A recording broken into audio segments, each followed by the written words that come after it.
Pakistan captain Babur ఆజంపై ఆ దేశ మాజీ క్రికెటర్ షాహిద్ అఫ్రీది ఆగ్రహం వ్యక్తం చేశాడు. అతని స్వార్థమే పాకిస్తాన్ జట్టును నాశనం చేసిందని మండిపడ్డాడు. బాబర్ ఆజం చెత్త కెప్టెన్సీ కారణంగానే పాకిస్తాన్ టీ20 ప్రపంచ కప్ 2024లో దారుణంగా విఫలమైందని, గ్రూప్ దశలోనే ఇంటిదారి పట్టిందని తెలిపాడు. టీ20 ప్రపంచ కప్ 2024లో పసికూన అమెరికా చిరకాల ప్రత్యర్థి భారత్తో జరిగిన మ్యాచ్లో పాకిస్తాన్ ఓటమి పాలైంది. కెనడాపై విజయం సాధించిన అమెరికా వర్సెస్ ఐర్లాండ్ మధ్య జరగాల్సిన మ్యాచ్ వర్షం కారణంగా రద్దయింది.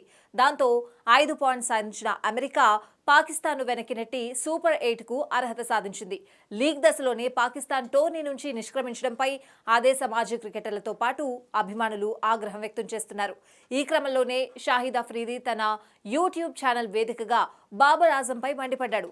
షాహీన్ షా అఫ్రీది నుంచి బాబర్ ఆజం కెప్టెన్సీ బాధ్యతలను స్వీకరించాల్సింది కాదని అభిప్రాయపడ్డాడు.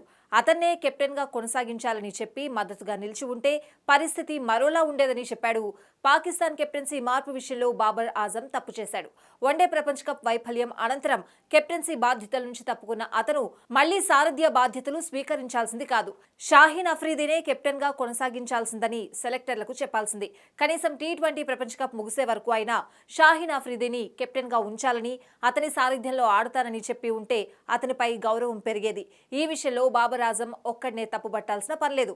సెలక్షన్ కమిటీ కూడా ఇందులో భాగముంది అని షాహీన్ అఫ్రీది చెప్పుకొచ్చాడు.